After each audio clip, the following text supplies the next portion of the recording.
Otep à tous, bien-aimés frères et sœurs, l'histoire. Vous savez, dans le domaine de la science politique, hein, je parle de la science politique, de la géopolitique, il y a un secteur qui est très important, c'est l'histoire. Quand vous voulez savoir comment ces gens réagissent, ce qui se passe, vous allez dans l'histoire. Et vous allez constater malheureusement, ou heureusement d'ailleurs, que certains événements se sont déjà produits. Il n'y a rien qui se crée. Il n'y a rien de nouveau sous le soleil. Iran, Oncle Sam, juin 2026.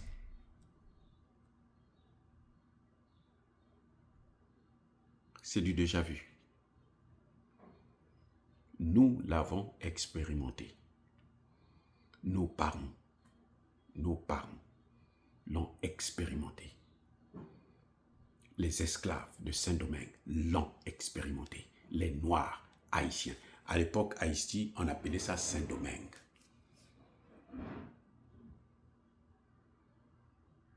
Vous comprenez? Je veux vous parler tout simplement de la bataille de Vertières. Ça a commencé à 4 heures du matin. 4 heures du matin. Ça s'est terminé à 15 heures, à 3 heures de l'après-midi. 15 heures. 4 heures du matin, ça, à 15 heures, ça fait combien d'heures? 6 plus 5, ça fait 11 heures. On a vu le noir, l'homme noir, haïtien. Pourquoi je dis que c'est nous? Parce que c'était des esclaves. Ce sont nos parents qui avaient décidé qu'on arrête maintenant avec ça. Le 3 novembre, non, le mois de novembre, j'allais dire, je ne connais pas la date exacte. Novembre 1803, de 4 heures à 15 heures, ils ont donné une leçon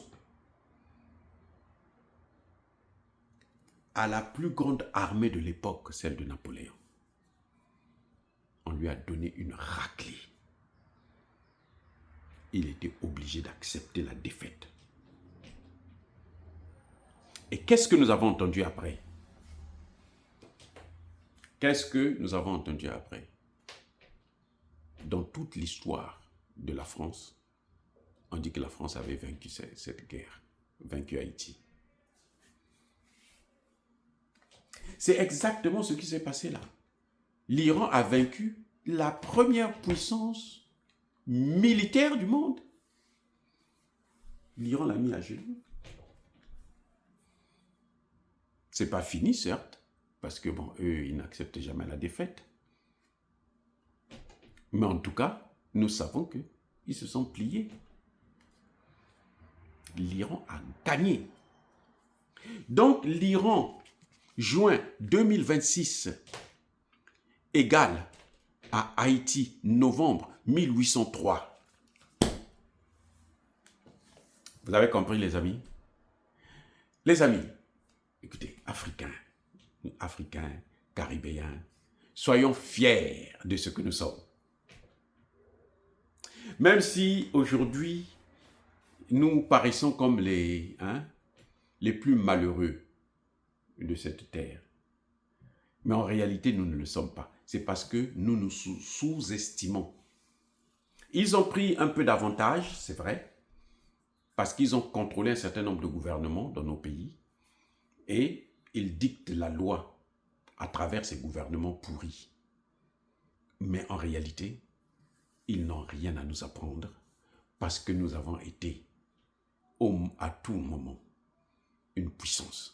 Vous savez que l'esclavage, pour qu'on en arrive là, à l'esclavage, on s'est battu contre ces gens-là pendant plus de 400 ans. Oh. Les amis, nos parents, nos ancêtres, n'étaient pas des gens à baisser la culotte. Non, c'était des gens dignes. Et les derniers en date, ce sont des gens comme les Dessalines. C'est pour ça que pour le neutraliser, ils l'ont humilié. Ils ont fait, mais c'était toute une guerre. Comme on a vu avec le dernier président haïtien, le dernier vrai président haïtien. Celui qui a été massacré au palais. La façon dont on l'a massacré là, c'est comme ça qu'on avait fait avec Dessalines. Lui, son crime, c'était le fait qu'il commençait à coopérer avec les Russes. Mais, je vous dis, ce n'est que partie remise. C'est ça le problème qui est bien. C'est que Dieu, quand il voit comme ça, il dit, oh bon, les enfants, vous avez encore trop de gens qui sont encore un peu corrompus et tout machin. On va prendre le temps pour les écarter et après, on va régler ça. Dieu, il n'abandonne jamais les... Quand je parle de Dieu là, je ne parle pas de leurs histoires à eux. Je parle du Dieu des Kémites. Il n'abandonne jamais les siens. Donc, ce que vous avez vu là, en juin 2026, nous avons déjà fait une telle prouesse. Et nous devrons en être fiers. Parce que ça, ce n'est pas donné à n'importe qui. Les Occidentaux n'ont jamais fait ça. Ce sont seulement des simples criminogènes qui ont passé tout leur temps à massacrer, surtout l'homme noir. Soyez bénis, j'ai dit.